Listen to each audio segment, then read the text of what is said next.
Although it's not as dramatic as it sounds. It's only in my own life. I can only go to places where I actually was and can remember. I can't kill Hitler or shag Helen of Troy, unfortunately. Okay, stop. Hello everyone and welcome back to the movie calendar. My name is Lee. My name's Terence. And this week we are talking all about Richard Curtis's About Time. And I have to say that it is about time that we talked about this film. I'm so sorry. I wanted to get it done as early as I possibly could, and just, it's stamped that it's done. I don't need to do it again for the rest of the episode. I'm now trying to think how I can totally do that too.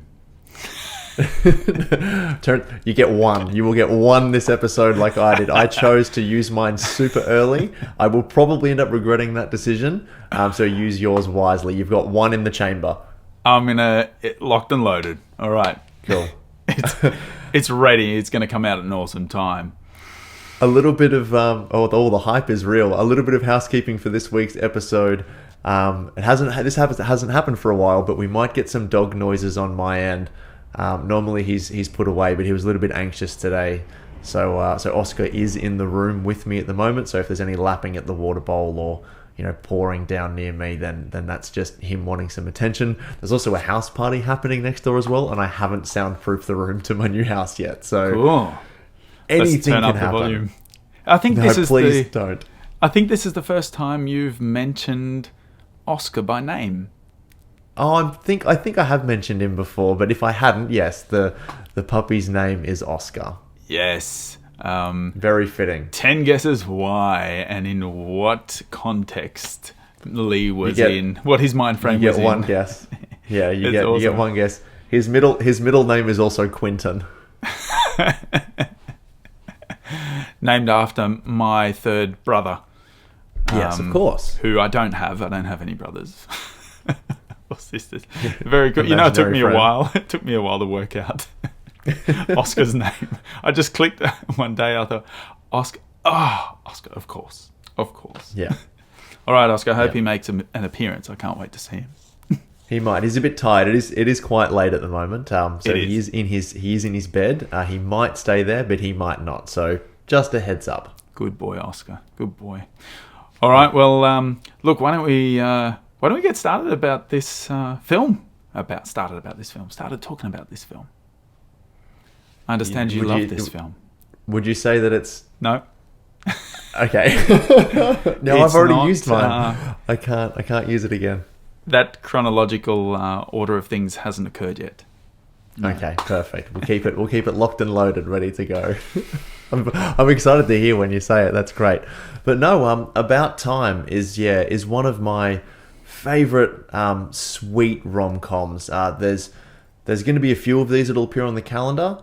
Nice little films scattered in throughout the year. It can't all be kind of dark and looming and serious and poetic and have really deep meaning. Like whilst this film has a lot to think about as well, it's also just one of those really sweet movies that you can pop on, have a good time, enjoy the characters, enjoy their chemistry together. So I'm really excited to put this one on the calendar. And as I mentioned last week, one of my friends at work, it is one of his absolute favorite films, and he was ecstatic to find out that we were putting it on the movie calendar, and he has contributed with a date for this week, which I'm very excited for.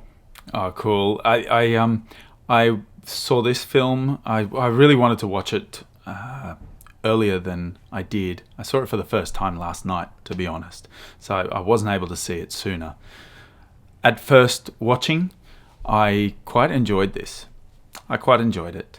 I have a couple of things that I'm going to bring up and that are more queries to the piece. And I thought, Terence, don't pick this thing apart. You can't do this. This is loved by so many people. And it was proved when I made an Instagram post talking about us recording this episode. There was a flood of likes. I say a flood, early days on our thing. A flood is more than 3.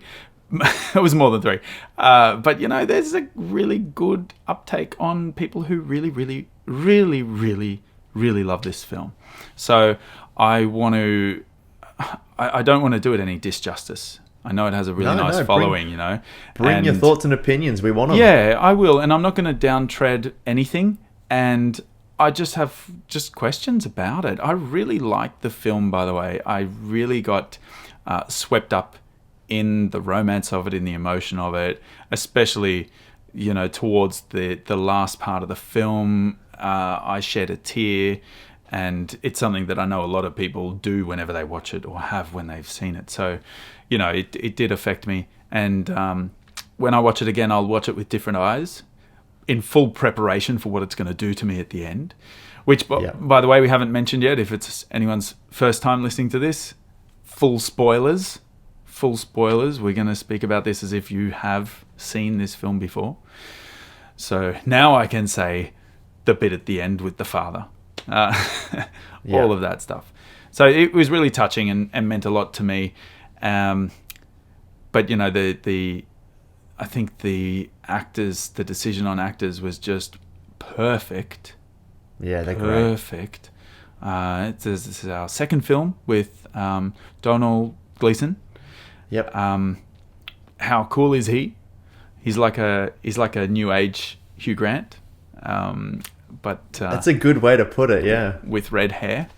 The first openly ginger character in a Richard Curtis film. Yes, I like it. Bill Nye, classic in everything he touches. And Rachel McAdams, she's just gorgeous in everything that she does as well. Stunning. But I think this was really well cast. Margot Robbie, I didn't realise she was. Let's not forget about the Australian representation in the film. Margot Robbie. I had no idea. My wife and I watched this film together, and I was like, "Hey, that's Margot Robbie. When was this done? Is she already huge in this film? What's going on?" No, she was kind of. I mean, she's been acting for a long time. Like, she didn't just come out of nowhere. But yeah, this was quite early in her career. Really cool and really good British accent. I was ready for a big, thick Aussie-ness coming in. But it was really cool. There's a few moments in there that I noticed when she was at the house, when she was staying at their home as a guest. There were a few moments where she kind of dived into the Australian vernacular. Yeah, but like, that's fine. That'll happen. I love that this is a British rom-com, but our three main love interests are like Scottish, American, and Australian. Yes. Yeah. Wait, Scottish? Oh, what's Donald Gleason? Oh, okay. Yes, Irish? I'm not sure of his nationality. I don't know. He's not British. I see what you mean. Yeah. Okay.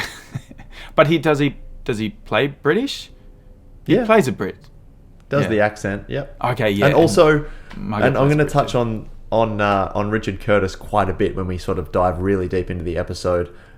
He's technically a Kiwi. He was born in New Zealand. Oh, cool.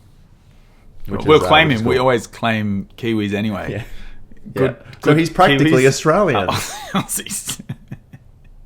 Exactly. That's good. Well, okay. Look, let's talk about the film. Straight into it. So we've got About Time from 2013, written and directed by Richard Curtis, starring Donald Gleason, Rachel McAdams, Bill Nighy, Margot Robbie, and Tom Hollander, just to name a few. This is an ensemble cast. Everyone is fantastic.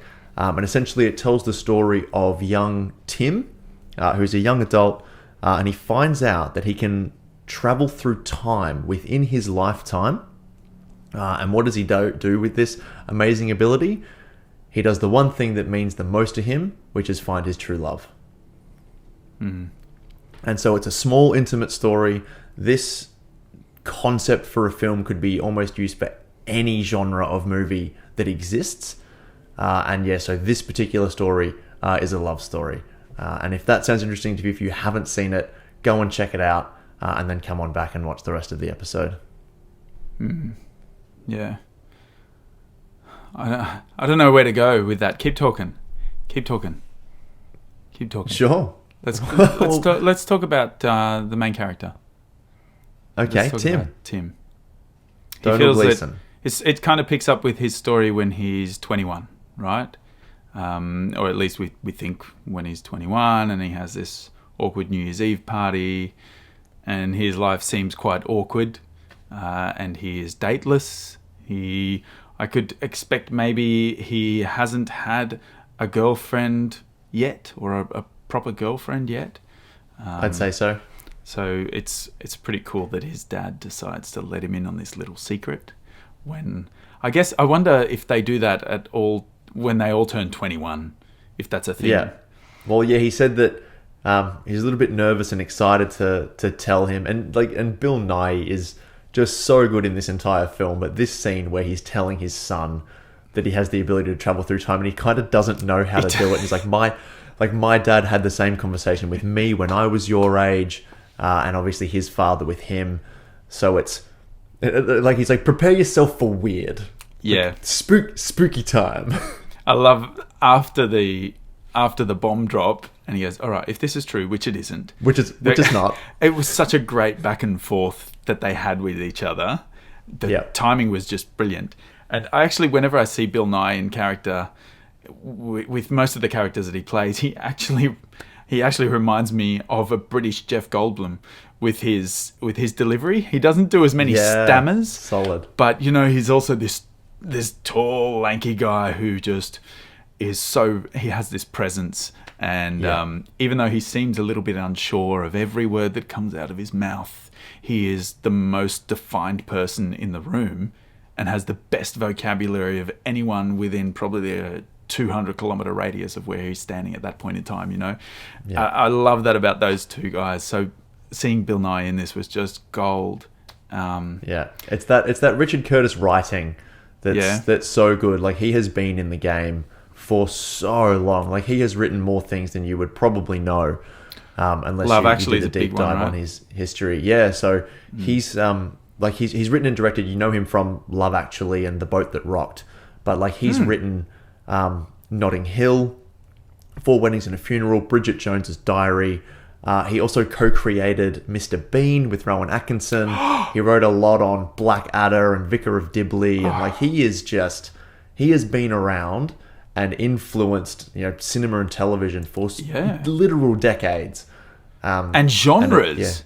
Not everything. Just those mediums, but genres within those mediums. Yeah. Wow. If you've ever seen any of the Rowan Atkinson live sketches that he used to do, he wrote most of those. Are you kidding me? Along with Rowan Atkinson, he is just incredible. So sharp, so witty, and I love that he's just got this fervent passion for love stories, for rom-coms, and this is kind of him flexing an area that he hadn't before. And it's just so lovely to see a nice twist on the rom-com. Yeah, it was quite refreshing, and this is my first kind of swing on this, and I've got to say I don't want to offend people who this is their favorite film. We've had people comment this is their favorite film, and and I get that, and I see that, and I really like this film. I wish there was a little bit more that he did with it. He had such a great idea. But to only show how one character used it to, and I'm going to say it, to manipulate the love of his life into loving him more and potentially saving his relationship, when most of us mere mortals who live this life once over in our consciousness will make real mistakes and will have real arguments. He has had the power to successfully navigate back and not have them, and just say the right things, to avoid them for the most part. That's actually how I watched most of this film, and it really bugged me that I felt this way. And he did nothing to change my view of this with his storytelling, and I couldn't get over it. All the way through, and I actually felt sorry for Mary, for the character of Mary, because she was totally blind to this, and actually felt for Tim's mother, who is such a stern woman, who knows what she knows, and has just totally dotes over Tim's father, over Bill Nighy's character, and you think, wow, she would have a lot of opinions on a lot of things. How could these two, who look like polar opposites, never come come at loggerheads or anything, and he's done every day twice. He's said the right thing all the way through his life. So this woman's been manipulated to falling in love with him even more, which led to one of the best lines and one of the most heavy lines in the film, to be honest, when they get the phone call of the diagnosis of the cancer, and they go to the door and he asks the mother, how are you feeling? I had to write it down. It was such one of my favorite lines. Beautiful line. I really liked it. How are you? Not well. I'm so uninterested in a life without your father. Yeah. Whoa, I'm furious. That was furious, she says. That was awesome, and you know what? That actually cemented my idea that I'm just talking towards as well. That he hasn't done a number on her, but that was actually what I felt, that this has just been used. This time travel has just been used to manipulate people in their own life's timeline to make it the best for them. I can see that. I took actually there was a lot to unpack there in that little bit, but I've got some thoughts, ideas, and notes as to things within that, because I kind of thought the same thing. Yeah. When I sort of first watched it, but no, there's little moments in there to let you know that it is a genuine love and a genuine relationship, and I'll be happy to touch on those. And, and sort of go through them with you when we get to the chance. So absolutely, you be the voice for the people, Lee, and I'll be the voice for the other couple of people. I am the voice for me. I do not speak on anybody else's behalf. I am the voice of me. I'm in charge of my own opinions and those alone. Yeah. All right. No, that's fine. That's fine. That I think is my biggest. I'm going to call it an issue that I had. Sure. The emotion that this film let me feel trumps that issue that I had, and it's by far a writing and a storytelling issue. The concept, beautiful concept, and I totally fell with that concept. Fell like in love with the concept. Yeah, there have been so many really good examples of well-written female characters by Richard Curtis that this one does kind of not hold that mantle up as well. But I do really like these characters still, as much as they're kind of more in service of their male counterparts. All of them. I still them. think that I think you're right. Yeah, that they still are quite well realized, but I think a lot of that is due to the charisma of the actors in the performances, which I'd love to talk about Rachel McAdams for a second, because like she is just the time travel queen at this point. Do you know how many films that she's been in where she has played the love interest to a time traveling character? Is she in The Time Traveler's Wife? Is that her? So it's 4 films. You kidding me? She has been. So The Time Traveler's Wife with Eric Bana, and then Midnight in Paris. Are you kidding me? Yeah, Man. so Midnight in Paris. Yep. She's a love interest in that. Yeah. So About Time to Domhnall Gleeson, and she's in Doctor Strange. And Doctor Strange is a time manipulator as well. So it's just wow. It's fun. All I want is for Hollywood to write a time travel film where she's the lead character and she is the one doing the time traveling. And the movie should open with her going, no, I'm not going to say, finally. Yeah. That's what she should say. That's all I want. And Sean Bean should be in it, and he should survive until the end of the movie. That's all I want. Please. Just that's what the people want, Hollywood. Just let him live. Let him live for once. Once. Wow, I had no idea. Her face must just drop and her eyes roll whenever her agent goes, here's a script. It's a time traveling one. Yeah. Is there time in the title? I don't want to do it. Or Midnight in Paris. This one seems interesting. No, there's a reference to some time in the day. Nope. Yeah. Nope. Wow, I had no idea. I don't think it's a conscious thing or she's drawn to them. I think it's just by happenstance because she's been in so many movies and is incredible in everything that she does. But yeah, it's just such a fun little quirk that she's been in so many stories that have time travel as a storytelling mechanism. In this film, I've seen Midnight in Paris and I've seen Doctor Strange. I totally didn't even remember that was her. But she brought such a niceness to the character. Like you could just smother on this nice, and it's on toast thick. You won't taste the bread for the amount of nice that she brings to it. Almost a sickly amount, but it was needed for this role, and she did it. She was so good.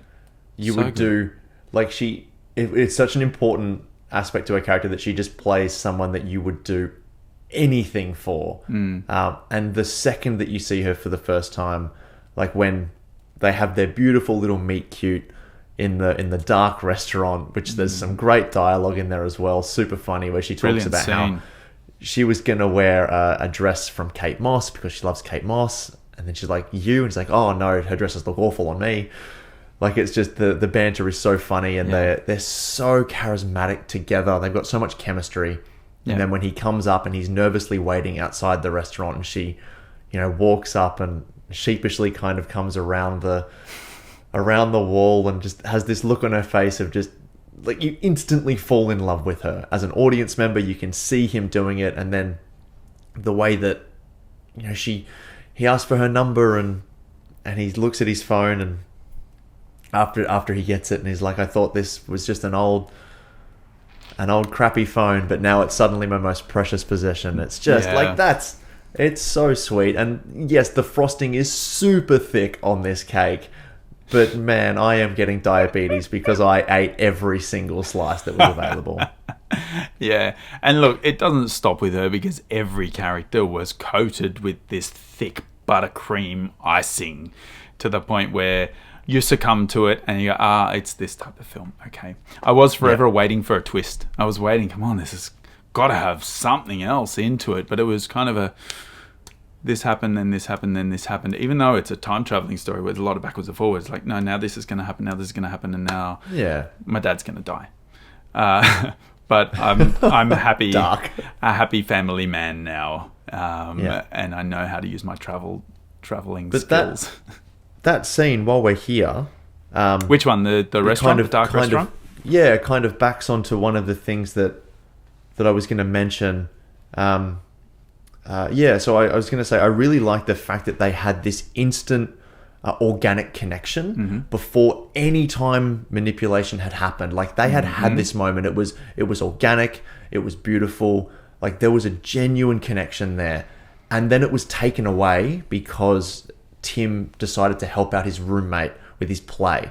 Yeah. And as a result of that, which he could have gone back and then undone that, but he decided to keep that because he's a good person, and he's now lost Mary. And so to me, it kind of justifies his actions of then trying to find her out, because he knows that there is a connection there. He genuinely knows, and he would be doing them both a disservice if he didn't at least try and follow up on it. Yeah, it shocked me a bit as to why he was surprised when she didn't know who he was. Like, he knew that he didn't have that night. Why did he think he would know that she would recognize him? And I thought at that point, I was like, at that point, when you realize, oh man, this is going to stuff things up, I'm just going to go back to the restaurant. Like, I don't know why he wouldn't do that. Do you know what I mean? Why he wouldn't go to the restaurant? Yeah. Because the play was happening at the exact same time that the dinner was. You can't tell me that you would decide to keep the outcome of the play when the love of your life, when the best night of your entire life just happened. What would you choose? I love the restaurant. I think that there's other options to meet her, but there's no other option to fix the play. And because he's a nice person, he wanted to do something nice for his friend, even though his friend is horrible. I disagree. There would have been many other ways he could have fixed the play and still had that night. Absolutely. Well, he's not a genius. Nah, but there still are. That was Anyway, I would have done it, and that's exactly what I was thinking. Like, just go back. What are you doing? What are you doing? And now you have to lie. And in films where people make little lies, they catch up with them and they go, "Wait, you said you were Mary's friend at my party. She doesn't know you." So you manipulate. What's going on here? Like, I was waiting for that to come and bite him. I thought, here we go. Something's going to go wrong. And we know that they get on. He didn't need to time travel. Love blossomed genuinely. This is where I really wish in the storytelling, as great of a writer as he is, the dialogue is beautiful. The characters are very deep. and very, very well realized. Why did the story not allow for what reality might have allowed? Do you know what I mean? And I realize that's silly because it's a time traveling film. Anyway, Yes. we got welcome past to it. time travel cinema. It makes no sense. Yeah, we got past it. But I really wish he did that. The scene, the shot after he walks away after delivering, that amazing line, I thought my phone was old and shit, but suddenly it's my most precious possession. That's actually my second favorite line in the film. They shoot him walking down his street. The camera is really shaky, showing a bit of, whimsy, and he's not lit properly. He's in this darkness, but it captures his joy. He's nearly skipping down the street. He's running his fingers along the hedge. He's open and everything. And and then he goes in to see the news that his flatmates, his dad's mates, play didn't go well. But totally... The Titanic of failures. Everyone died. No survivors. Not even Kate Winslet. Well, he's a playwright, right? But then after he realizes he's missed Mary, that same shot, he's walking down the street back home, and it was shot...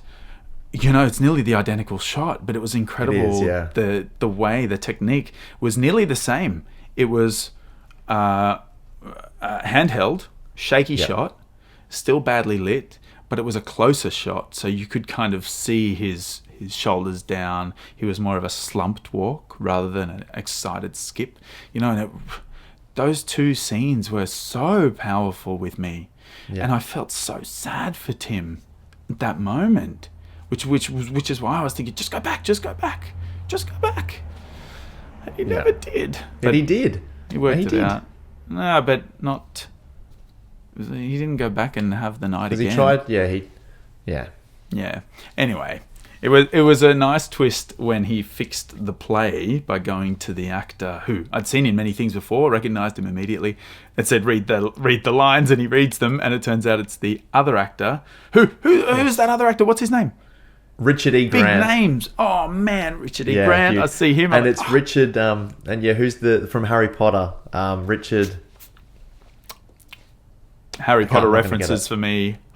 Oh, okay. So he plays the uncle in the abusive uncle, I think, in Harry Potter. Yeah, he puts him under the stairs. This was his last film, about time, before he passed away. Well, we can't do that without mentioning his name. I'll get IMDb up while you you bring that up. But no, I really like those shots. It's filmed incredibly well.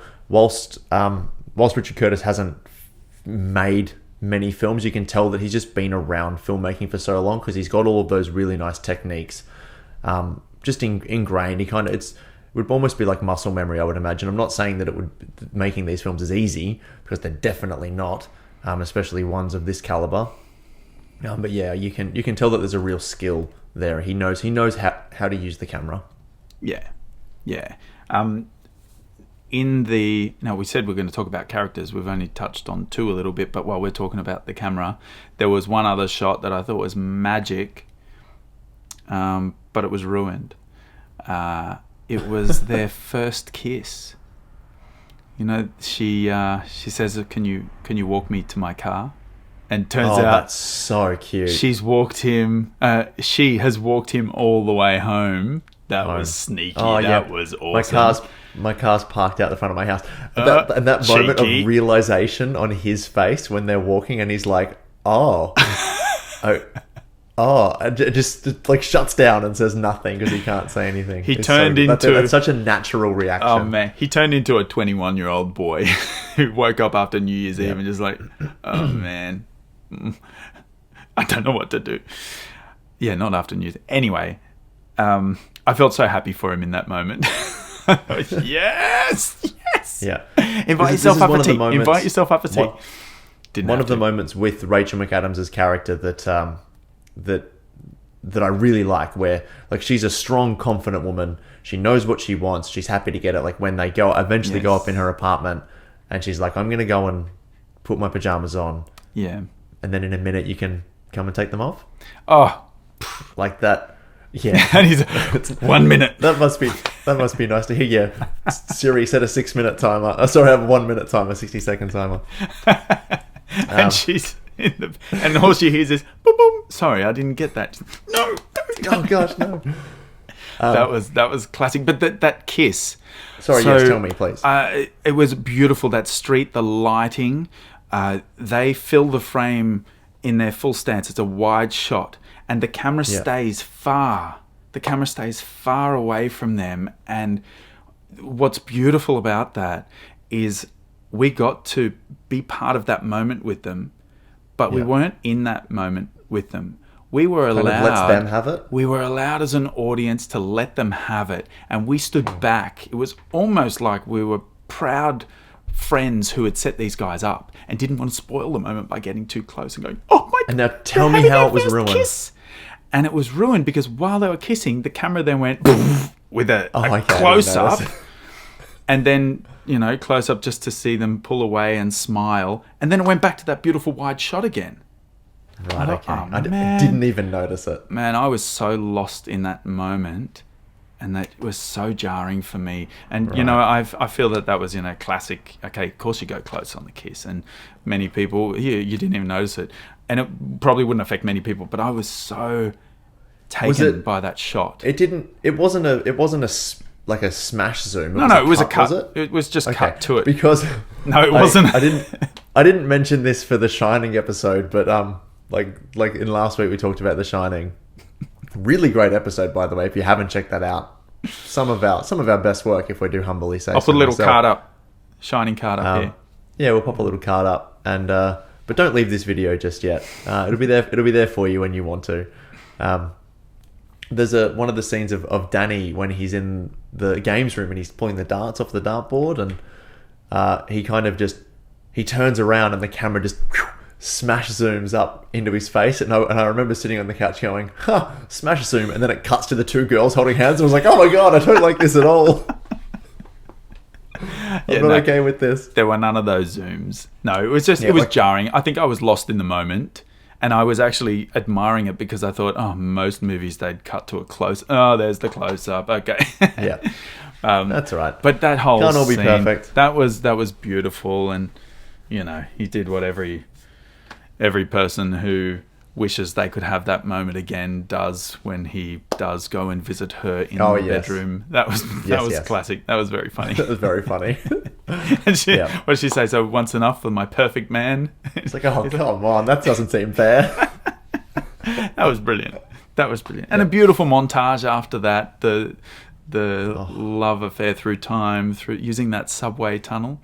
Over and over. Yes. That was very really clever. Nicely done. Yeah, really nice way to show. I enjoyed that. Travel. Yeah, like time has passed. Yeah. Their relationship has blossomed, and showing them sort of working, living together, and like that little moment of that's as far as they can go together before they go to work, and then off they go was a really nice way to do it. They hate being apart, and using the busking band in the background as that constant. There to supply the music as well. That was really nice. Awesome really cool. Music in this film. A lot of really good song choices. I really enjoyed the journey that the music took us on in this film. Nice piano score throughout as well. Classic. Characters. Let's keep going. Okay. So that was Tim and Helen. Talk about next. Yeah. Well, who is the third? Those are kind of the main two. There's a lot of side characters. Like I think Rory is like the classic, the classic mate, sidekick kind of. What's the word? Like supporting character. They have a particular comedy, name. I can't think of almost it. comic relief. Comic relief. Thank you. That's Joshua Maguire. Okay. The reason that I made a point of finding who he is because I love what he does in this film. And I realised that a year later, he is in a brilliant TV series that I've been watching called Lovesick. And he plays the exact same character. It's almost like I saw him and went, that's what we need to do the same here. That's for our an guy. ongoing series. It is just it's a beautiful show. Watch it. It's really cool. But he is just gold. He has this incredible timing and these expressions that he has. I think when I don't know, Margot Robbie's character, Charlotte, was it? Yes. When she ditches her friend and comes back, and Tim is like, "Okay, I'm going. Bye, bye, Rory." Or something. She's the one that says bye, Rory. Yeah, that's right. and he's like, "Oh, okay, bye." I love his attempt at a best man speech as well. When Tim is like tries all the different best men. Before he lands on his father, and Rory's is just like trying to set up the joke with like, you need to know what this very particular law term means in order for you to get this joke, and he's just, oh, I've made the biggest mistake. I like that sequence a lot. I like that sequence, but that epitomizes that character as well. Totally weak and stomped on by his employer, and every relationship he tries would fail. That's what you can see with him, and Tim's character helps him. So Rory, a really cool sidekick. I really love Tom Hollander's Harry as well. So he's the roommate that in London, the playwright that Tim, the playwright that Tim moves into, and just the way that their relationship starts, where he sort of knocks on the door, rings the bell or whatever it was, and just opens up and he's like, "What the F do you want?" He's like, "Oh my God, I've had all of these grandiose ideas of what it's going to be like moving to the big city and going on wild adventures, and like, this is my first experience." It's so stunning. I kind of like how their relationship stayed with this this respect that they had for each other. You know, they're always arguing, but obviously they care about each other a lot. Brought on by Tim, I'd imagine. I would say so. He's the one who has just seen this person who's incredibly sad with his life, and always kicking himself for everything bad that happens in it. And he's like, you know what? Let's be friends. I want to make this work. You need a buddy in life. Let's be mates. It's very cool. Yeah, but no, he was so funny. Everything that comes out of his mouth is gold. I love him as an actor as well. I can't remember anything I've seen him in. He's so. Most people would probably know him from this and Pirates of the Caribbean. He's in as well. Oh, really? Okay, I've seen one of those ones. I've seen two of the Caribbean pirate movies. He's done a bit of TV as well. He did a Netflix film, I think, as well, Bird Box. I think he's in that. I don't know. I watched it once. It was fine. Maybe not calendar worthy by your standards. I haven't seen it yet. No. Maybe if I really enjoy it, we will put it on. I haven't watched it. I don't know. I don't have time. That was Netflix's like the reverse Quiet Place attempt. No, it was like attempt at a Quiet Place. Literally, that is exactly what it was like. A Quiet Place is already on the calendar. Check out that episode. There's a card. Lots of fun. If you like us talking about characters, that is the episode to check out, because we talk for about 50 minutes about the characters in that film, and then we get to the end and we're like, oh, we have no time now. I found the name of the character who you said it was his last film. He plays Harry Potter's... Is he Harry Potter's guardian in the film? Yeah. Uncle or something like that? It's Richard Griffiths. So he passed away in 2013. Thank you. The year I had Richard Armitage in my head. I knew it was Richard something. Richard Griffiths. So he passed the year that this film was released. Wow. Yeah, too many Richards involved with the making of this film, if I'm being honest. It's very confusing. I didn't realise. That's pretty sad. I love watching things that he's in. He's another one of the characters where you see him and you go, oh, that guy. It's a way of me showing very little respect for the people who put their life's effort into the work that they believe in the most. Yeah. Yep. All right. He was great. Yeah, that whole courtroom scene with the play is super fun, because just seeing those actors in those tiny roles. There's no such thing as a small role, only a small actor. It was just great. Yeah, Richard E. Grant is just marvelous, and him having just like the freeze and fear in the eyes of not knowing what your next line is was just perfect. He's great. See, I would have loved something to develop there as well. What a great opportunity to have some sort of friendship kindle or something like that, and I don't know. And he never tells Harry that he might have helped a little bit. He's happy. He's quite a humble guy. Doesn't need. Harry forever thinks he just missed the shining moment of the best play that he's ever created. I kind of like that, but it was one of those things you're like, just tell him you were the one that saved the day. I have a theory about that play that was written I think that Tim was kind of brought on as a consultant for that writing because it's a legal drama, right? It's called A Guilty Man. Tim is a lawyer, so he probably would have been helping him write the play as well, because he'd been there for a while, lived with them for a while, and so I think that's Tim how would he have knew the had lines. Yeah, I think Tim would have had an influence on that play getting written, which I think is super sweet, and like bits that you don't see. It's written between the lines of the script. I like that. That actually is really nice. And of course, I mean, Love Actually, with the words written, that's taken out. I want to watch that again. Are we putting that on the calendar? I think it's Love gonna go Actually? on. Yeah. Spoilers. Yes, Love Actually will go on the movie calendar. All right. Sorry. I wonder where it will go. Well, Halloween hasn't got one on it yet, so at time of recording. Yeah, Love Actually is going to go on Halloween Day. That's a great idea. All right. Well, let's keep moving. We talked Bill Nye a little bit, but I think Marvelous. he'd be Brilliant. the next character to talk about. Dad. Let's talk about the dad character. Sure. Very quickly, because we want to churn through it. Terence's light has just gone out. I love it so much. He's going to deal with that. I think I've got to do this every fifth episode or something. I'm not changing so it. It looks really Keeps us on our dramatic. toes. Look, people listening to us on their favorite podcast app of choice have no idea what's happening right now. But if you're on YouTube, you can see it. Terence's light has just gone out. Stop talking about it. If they can't see it happening, it's not happening. All right, I'll just vamp for a while, shall I? I'm still here. We can still talk. All right. Bill Nye. Bill Nye's character as dad is so great. I love his relationship with his family. He cares so deeply about his family, and just the way that he imbues the wisdom that he's learned over the years to his son with this whole time travel thing was really cool as well. Teaching him that he can go through it, kind of teaching him things to avoid. Like you don't want to look at making too much money.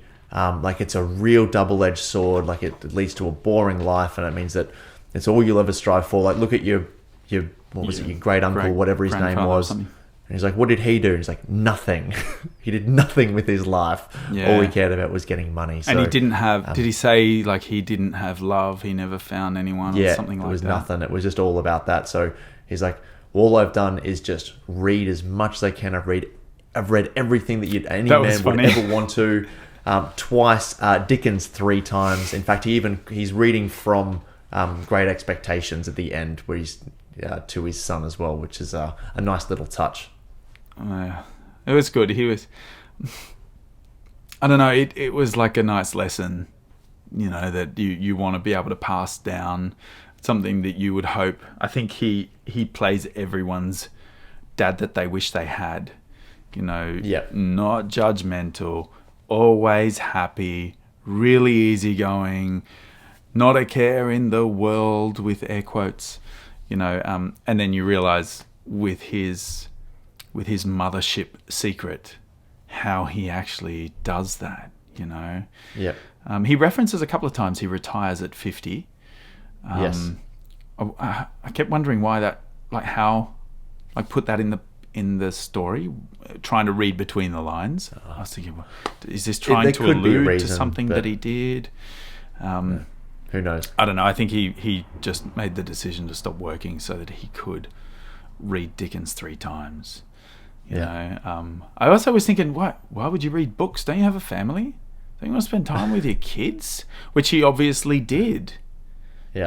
And when you realize that he spent every day twice, he did go to the beach and have sandwiches with them twice. And he did, every Friday they did watch the movie, and he did it twice.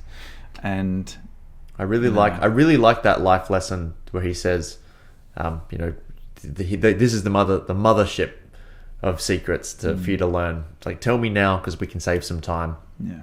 And live just a whole day without going back at all. Just let it run its course, all the good, all the bad, and then you do the whole day again, and then find the fun in it essentially. And I really, really love that then that bleeds into Tim's voiceover at the very end of the film, the entire lesson of the movie, where he's like, I've actually figured it out. It's like, I did that for so long. Like, now what I do is I just live every day as is and pretend it's the second day. And it's just like, I watched this movie again this week, and I hope this is the idea of the film. This is why I wanted to put it on the calendar. Like, I literally woke up the next morning after watching this film and went, today's going to be a great day. Yeah. And you know what? That next day wasn't a fantastic day. I had horrible things happen to me that day. I spilt my lunch like in my bag, and my work shirt got filthy, and like all of these things happened that went wrong, but I still had a smile on my face. And I don't know if that wouldn't have happened if I'd have not watched the film the night before. I think that a few things would have just gotten to me that little bit. Mostly the soup on the shirt thing was horrible. Smelled like soup all day, but that's okay. But yeah, it's just, I really like that message. And if you can take that away from it, where you can wake up in the morning and say, I'm going to make today the good one. And everyone has their bad days, and it is okay to have a bad day. Like, it's very okay to not be okay. And if you're feeling that, reach out. I really love that message. Yeah, it's definitely the takeaway moral from this film, and I think it's really a valuable one to do. I think it could have been done in an hour and a half, but I did You're probably like the idea of it and the playing out of it. Tell me, Lee, when you spilt the soup on yourself, did you kind of internally swear at yourself, but then go, no, how do I make this better? And you looked at the guy next to, and you took his wig off and threw it across the room. You didn't? What? I have no idea what you're talking about. Wasn't a barrister. Oh, yes. No, I get it. Yeah. That's what you did. And then I went skipping through the halls and was looking at the sky and appreciated the architecture and bought a coffee and smiled at the person that served you. No, I was literally on the bus, and I had. You were eating on the bus. It doesn't matter. No. So I had to my eat. bag. I had my backpack, my work backpack that had my uniform in it, and I had my lunch in it. And I leant over and put my hand on the seat next to me, and I'm like, why is the seat wet? And I'm like, gosh, I hope it's water. I'm like, is my bum wet? Like, maybe it's just been cleaned. Maybe it's water. And so I smelt my hand. I was like, because I was like, it might. And then I'm like, oh no, that smells like last night's dinner. Oh, no. And then I picked up my bag, and it was dripping. And I opened it up, and I took everything out and sat it next to me. And then off I went on my day. And and I was still able to be like, look, if this is the worst thing that happens to me today, which it is probably going to be, it's going to be all right. Like, the earth is going to keep spinning. Life will go on. And it did. I started laughing when you started telling your story, only because when you said you're on the bus, I visualized you reaching to the person next to you on the bus and throwing and ripping the wig. off their wig. You idiot. And then realizing you couldn't get off, and you were near the window, so he was in the aisle seat, and you're laughing jovially at him. And look at my soup. They always say that if you can't find the crazy person on the bus, it's you. There you go. I just had that visual running through my head. It was me. All right. So yes, Bill Nye, beautiful dad character. The ping pong games that they have. Oh, so good. His commentary Really cool. during those is great. If you hadn't seen the film and you watched it and came back and you were super confused about the first openly ginger character in a Richard Curtis film joke that I made at the beginning, it was a quote from the film. Like, that wasn't just me saying something horrible. That was nice. Look, that was one of the moments where I felt, oh, this is being laid on really thick. He's way too happy here. Eat the cake, Terrence. Yeah, Eat the cake. You'll enjoy it. I know. I'm sorry, everyone, but I got to say That's it. fine. I've got a platform here. Really, really cool. While we're talking about him, we're going to talk about in the What About Whens but how What a great opportunity to jump in. We're Yeah. getting to the pointy end now, and we've got quite a few what about whens to Yeah. get through. Well, so is we'll do. now a good time we'll to go to jump what in? about when's. I think, yeah. If we want to do other stuff, we'll do it throughout. But I'm happy Exactly. to go what about when's. Let's do it. Perfect. So we are here right now, episode 19, About Time, in hashtag What About When. If you'd like to contribute to this segment, best ways to do it is through Twitter or Instagram. We are at The Movie Cal. We have an email address as well, themoviecal@gmail.com. All of these are in the description below, along with the time codes, if you would like to reach out. We've got... do we have some contributions for What About When for this episode? We do. From We Instagram? have some from Instagram. So I've got a couple. You've got one or two as well. I've right? got just my own. All right. Let's go to the gram. That's what people say, Lee. Just so you know. I'm so glad I'm not the people. And they've hashtagged what about when? They've Oh, hashtagged please what stop about doing when. that. Okay, so sorry, don't tell people on the podcast what I just did. They're going to have to watch it for themselves. They and be know, utterly, they felt and be it. Utterly disappointed when they see what They I felt did. it in their soul. You wasted my time. I had to go to a device and look at the screen and see Terrence do that. Why? All right, so a couple of comments like, oh my God, I love this movie. Haven't seen it in years. One of my all-time faves.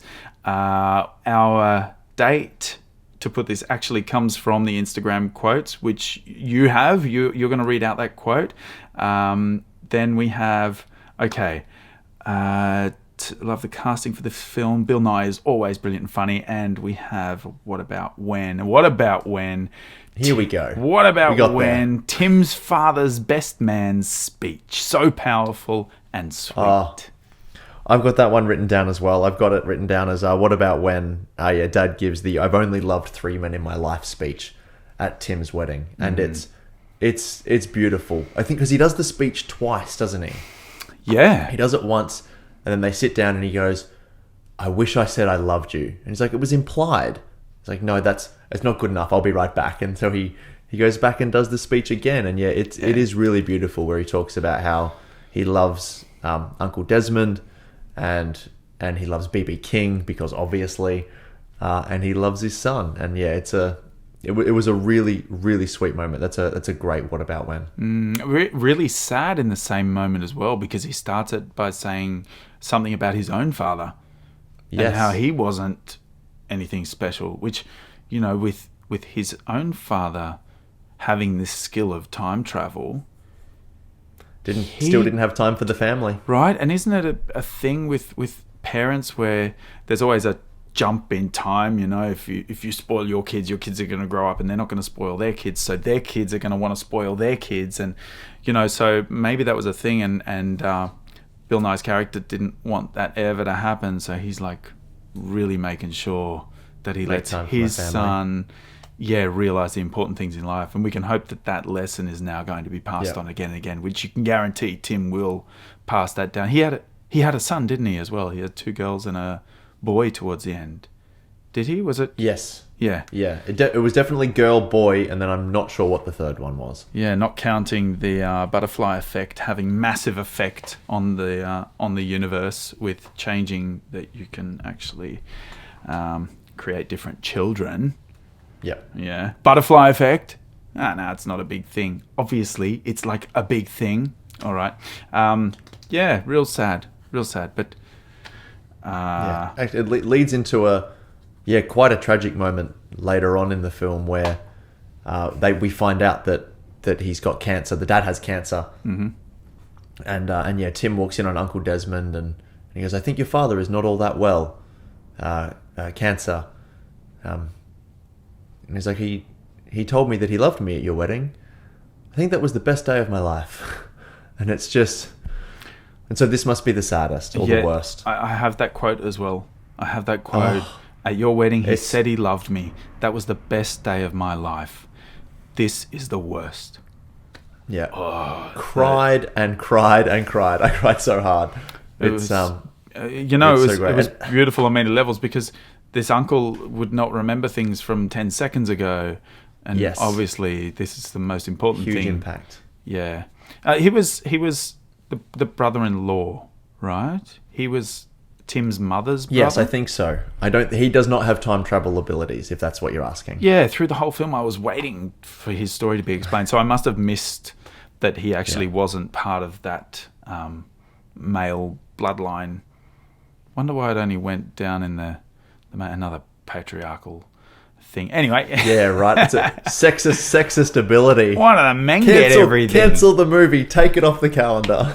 Not do they only not have to go through a horrific occurrence every month, but they also get time travel? What? Okay. Yeah. Okay. What about where you? That was the only what about went off. Actually, Instagram. I think women get 0.72% time travel in this film. Yes. Not controlled by them. I made a linking to Groundhog Day to my wife, and she's like, "No, this isn't anything like Groundhog Day. No, not Groundhog Day at all." I'm like, "Oh, okay, yeah, I guess." Bill Murray didn't have the ability to decide when to go back. Could you imagine if Bill Murray, if these are set in the same universe, and Bill Murray is actually like one of the like a distant male family member of this family, and his is like on haywire, like something is wrong with the chemistry in his body, and he just gets stuck on one of the days for so long. Oh my god! They reference, and you've got this great uncle, this second removed uncle living in Punxsutawney. Yep. Somewhere in the States. There's nothing with his life out there somewhere online that has that. He was a weatherman and just mysteriously left one day to take up in some weird hick town. I don't know. Not a hick town, a country town, a small town, Punxsutawney. No, I think you got it right. Do you have a what about when? I do. I've got a couple. That was one of mine from Instagram. I've got I've got a couple. What about when Tim travels back in time one last time to say goodbye to his father? Because when his third child is about to be born, he knows that he can't go back anymore. And his dad realizes what he's doing when they're playing table tennis, and has that really, really nice moment in a way that only Bill Nye could pull off, where he realizes what's happening, and he says, "Oh, can I have a request? Can you play the Nick Cave song?" And it's already sorted, and then just the beautiful moment of how's Uncle Desmond's suit? It's like, oh, it's immaculate. It's so lovely. Such a sweet and beautiful moment. Hang on, that's not the last time he goes back. Is it? No, to see his father. That's the last time. It is the last time he goes back to see his father. No, yes. He goes back again and they have a table tennis game. Oh, yes. Sorry. No, yes, you are right. But that was the... Two separate moments. That was the time he went back. He walks... and he's reading the book. The funeral. He walks in and he's reading the Charles Dickens book. That's Great right. Expectations. Yeah. I was thinking, wait a second. Sorry. There's something. I got two moments confused. Both of them are worthy of what about whens. I love this one that you mentioned, and I love the effect it had, because you think, oh, this is going to be the last time he sees him, and you think that knowing full well, oh, he can go back to that time whenever he wants, but you still feel really sad for him, because it's not until after that. Well, it's not until after that that Tim and Mary have the conversation about having another child. Oh, yeah, and that was... This is the biggest decision I'll ever make in my life. Do I say goodbye to my father and continue my family? And he does it for the love of his life. And good choice. That would be such a hard decision to make. Yeah, that was not the most difficult, but that was a tough scene for me to watch as well. And, everyone's going to go through it at some point in their lives. And, I think the worst thing for a parent to have to go through is to see their child go before them. But I'd like to say a close second might be seeing a sibling, and then the next would be the child seeing their parent. So it's horrible. It's all tragic and it's all loss, and you never want it to happen in any way. No. So it was, knowing that he had the ability to choose, that was quite touching that he did that, and that he was able to give closure to himself, where I awarded myself the ability to feel good for him to be able to do that, because there are so many people that never got a chance to do that. And it was nice to see. I want to add on to that, what about when, and say, please. What about when he does go back for the actual last time, and they have that ping pong game, and his dad says, you know what, we're going to break the rules. Do you mind if we go for a little walk? And they both go together into a dark area and both travel back and enjoy. As long as we don't change anything, it should be fine. Yeah, and enjoy a really run sweet. on the beach. You know, that did it for me. That was my trigger. Oh, man. That was really tough. And, you know, thinking back to a relationship with my father, but then also thinking about my relationship with my son. Oh, yeah. You know, it was beautiful. I've got one of my best friends. He's a sucker for father and son stuff in cinema. Like, it doesn't matter how how big or small it is. It's just any moment we got a movie together. It doesn't take it takes quite a bit to get him going. Yeah. But anything father and son, he's just done. I don't know if he's seen this movie or not. I haven't asked him. I'll have to give him a message and see. Yeah, well, he'll enjoy it. I think it's done in such a nice way as well. It's so tasteful. It's not one that just shocks you. Through the film, I was thinking, whenever there was a phone call, I thought, oh no, the dad's dead. Oh no, the dad's dead. Oh no, the dad's dead. But yeah, that was beautiful. You know, one of the things that I really enjoyed about it is the camera was far away. And you watched... Let them have their moment. Right? And by being able to experience the film like that, you felt like you were part of the moment even more. You felt like you were actually there watching from far away and letting them experience this. That to me was worth so much more than any sequence that they could do, slow motion close-ups, big smiles on the kid's face and throwing sand and running and splashing. No, we just want to see. And it was cut nicely. They spent a good amount of time playing. It was just, it was really, really ripped at my heartstrings watching that. So that is a big what about when for me. It's not my last what about when. I wanted to end on a funny what about when. Okay. Do you have another one? I've got one more. It's not serious or funny. It's just a moment that just floors me in the film. Yeah. Every time I watch it, it catches me off guard every single time, even though it's literally on the poster. And so I've got what about when, this is my last one, what about when Tim is waiting for Mary at the altar, and then the church doors open to reveal that she is in a red wedding dress. It's stunning. It's so beautiful. It's that kind of subversion of what you expect. And it's just wonderful. I love it. She's ethereal in the entire film, but especially in this moment. It's stunning. It's beautiful. She finally landed on a dress she wanted to wear. Yes. The blue one. Oh man. I don't know. I think don't I'm get me losing started my on mind. that scene. Look, that was really nice. Terrence is triggered. Oh, I'm triggered. I'm going to mention it before this finishes too. But how cool was it? The stereo plays and it plays that song by that Italian singer. Really, really cool. And how she motions to him. You know, that's for you. You know, I thought that was just wonderful. And how the dad is dancing a little bit, and his wife's like, "Stop behave." I really enjoyed that too. How about the what about when the storm hits at the wedding? Yeah, super fun. The storm of storms. I love that it just didn't go to plan. Like, it all went horribly, but what mattered is, like, they were together, they love each other, and I really love that little intimate moment towards the end of the evening where they're sort of cuddling on the chair, and he says, "Would you have picked another day?" And she's like, "No, like not for the world. Like, it was perfect." Yeah. And he was asking because he could change that. Like, he could change it. So he just wanted to do right by her, and the fact that she is happy means cool. I'm done. Like, he doesn't care about having the big wedding for himself. It's just whatever she wants. Yeah, exactly. And that was a nice thing as well, you know, of everything that went wrong. So many brides that you read about, you hear about, you worry about, is like, oh no, go back. We're going to do it the day before. We know that was a good day. But that day was perfect and didn't need to be rerun. It didn't need to be mended. Yep.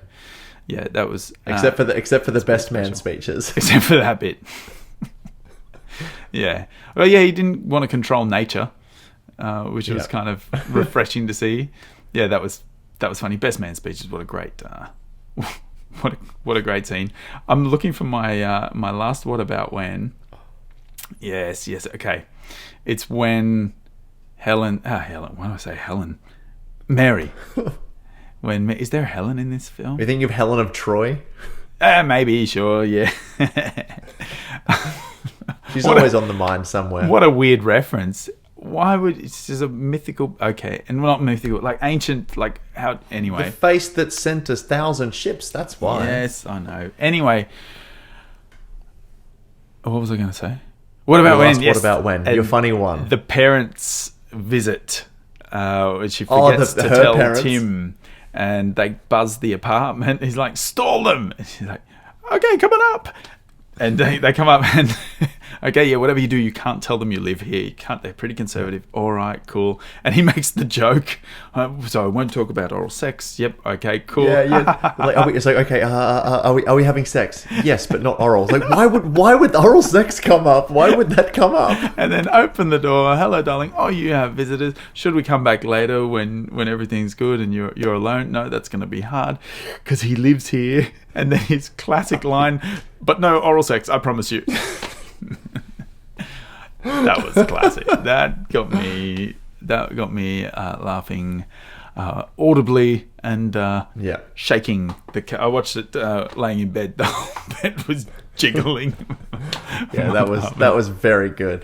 Very funny. That was it. Why would that come up? Oh my God. Because you're going to say it. Yeah. That would have been a good one to go back to. I love how he goes back every time. He's like, just give me a sec. And he keeps just walking out of the room. Okay. That was cool. I do have to say one more thing. I do. It's my last little thing. That's fine. We talked about the icing going on really thick. I think, another thing that I was waiting for was a little bit more of a layered character. The character of Mary was too doting. She just gave everything. There was never any challenge. He even became extremely close to betraying her and kept it secret. I don't like that he did that. That he was what's the word? Not deceptive. Yeah, deceptive. He lied to her. He went out with the first love of his life and went back to her apartment, but decided at the last minute because he realized he actually loved her. Why wouldn't you mention something like that? I wanted him to mention something that would have created some real tension, like real people experience. Sure. And we don't know that he didn't. Well, why omit it? Why omit it? I've got a real fun treat for you with cinema. It's called headcanon. Yeah. So what you can say is during any moment in between when he realizes that he loves her so immensely that he has to propose right now. Yes. So he runs home and he does the proposal. A little while later, he's telling the story as to why it happened, but we just didn't see it because the movie's already 2 hours long, probably could be about an hour and a half. So how about this, Terrence? He had that conversation. It went super well. And she's like, that's really sweet. She maybe had a situation like that as well. They had a good laugh. They went out for drinks. It was lovely. How do you feel about headcanon? What a great audience you are. I think they had the conversation. She had a massive argument. She broke up with him. He said, I'll be right back. He went back to running home. He didn't go back to before Margot Robbie's character invited him out because then he could have avoided that situation and said no. No, he didn't. He wanted that night. So he had the night again and then chose not to tell her. How about that for headcanon? And we all now you can see the difference between the two of us, everybody, with how we go. When they were doing the dress scene, trying on dresses, I made a little quip before about this could have been done in 1.5 hours. There was an immense amount of time in that scene. Changing dresses, great. Okay, I was wondering what the payoff was going to be. And you know what I was thinking about what the payoff was going to be for this film, as dark and horrible as it was? Tim left the child downstairs. No way on earth would any parent do that for that long while they're feeding their child. Now, I was ready for, oh my God. She goes, wait, you left our child down there with the door open to where the manuscript is? I'm like, what manuscript is she talking about? The manuscript? What about the street? Meet the publishers, yeah. I was expecting the kid to have some major thing happen, to be abducted, to be dead, to whatever. I was waiting for a tragedy because that was an unusually long amount of time for changing dresses. And then the payoff was not the door to where the manuscript was. Oh, manuscript, but really something horrible's happened. Oh no, this manuscript that's never been mentioned before is all of a sudden the most important thing here, and it's shredded. Where's the child? Child's not there anymore. I don't know. Like, what was that? And she had an opportunity to get mad, which she kind of did. Then the phone rings, Saved by the Bell. Oh, your father has cancer. Yeah. Cut to that scene. More important things in life than having to worry about that. But you know, the reason I am upset about that whole scene, as funny as it was, that nothing came of it. That was the opportunity for something to really come in to make some important choices in this film, for the characters to really have some reality to importance, which we only get at the end with the sister. That was nice, and it was only touched on, and it was done and dusted really quick. The father's relationship, I think, it could have been explored a little bit more as well. You see him at the beginning and at the end, but when the mother interviews Mary and says, "Tell me your weaknesses. What's the worst thing about you?" What does she say? I can't remember the line, but they're sitting on the beach. He goes, "What are your weaknesses?" And she goes, "Oh, I have a short temper." Like, what? Crucial. You don't. Yeah. You have no temper. What are you talking about? They're trying to build this character in the last 10 minutes of the film. So it's those little things. It didn't stop me from enjoying the moral of the film. It did not. I was really taken by the emotional ride, and I enjoyed it. I think it could have been done a lot better, believe it or not, and in a shorter time frame. Didn't need to go so long. I say that as we usually do, 1.5 hour records that go longer than the films themselves. But you know what? I did quite enjoy it. But they were my little qualms with it. Sure, I have rebuttals for all of them, but I'm not going to do it because they're all headcanon, aren't they? And you didn't give me a chance to jump in and have a chat about it. Comment below.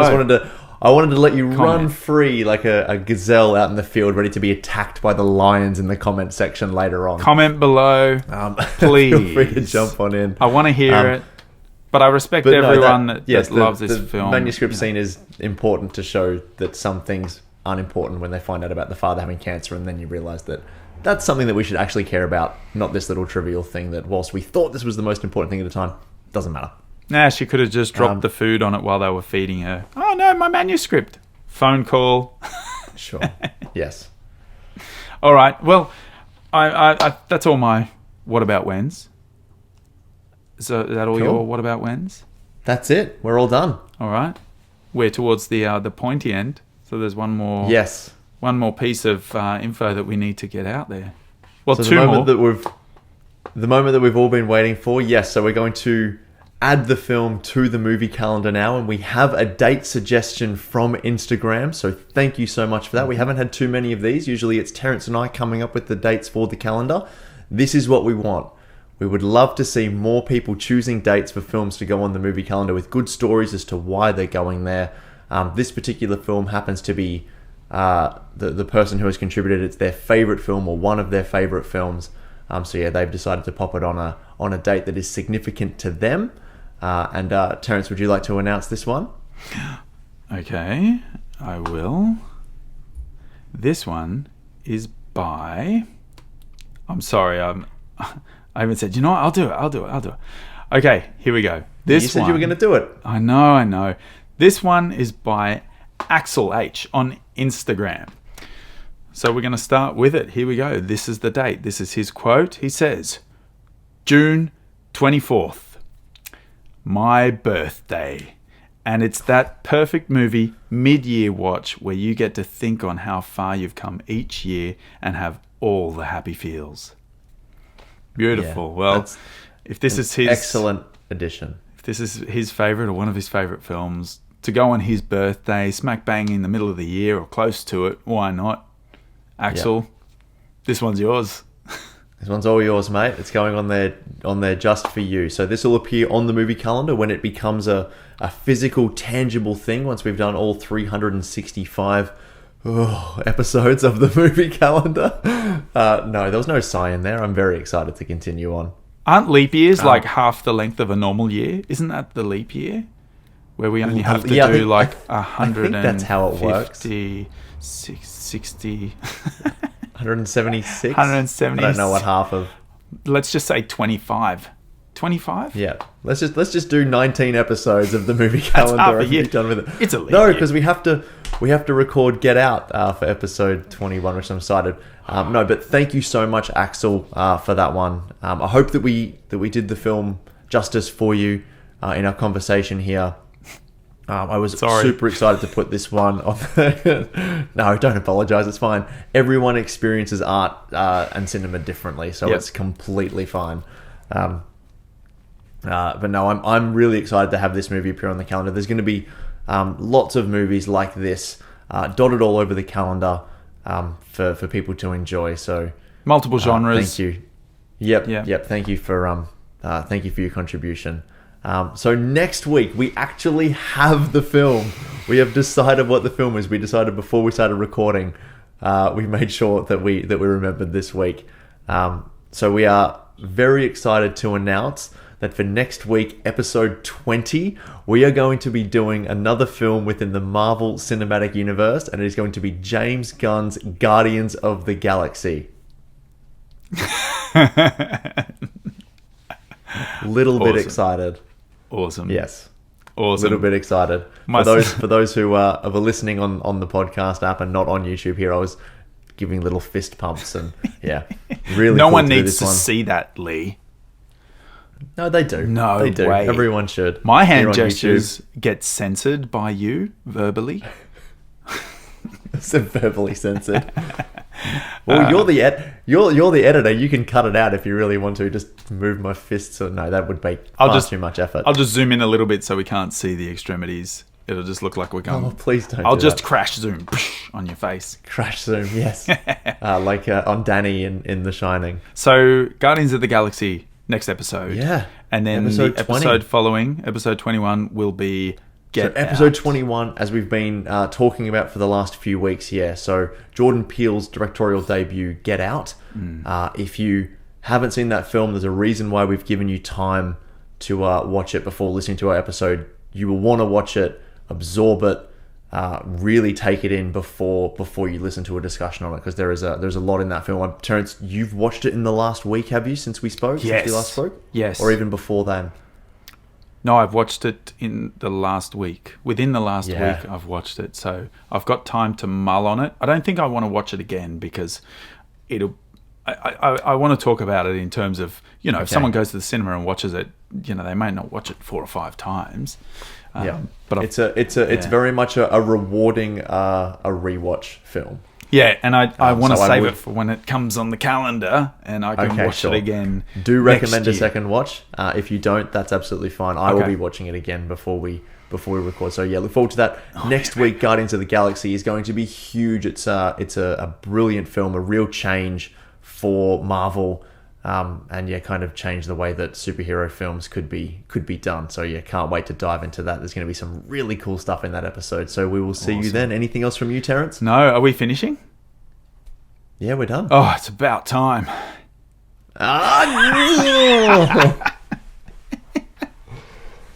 Oh no! How did I not see it coming? I'm more just angry and disappointed at myself, as well as I am equally impressed.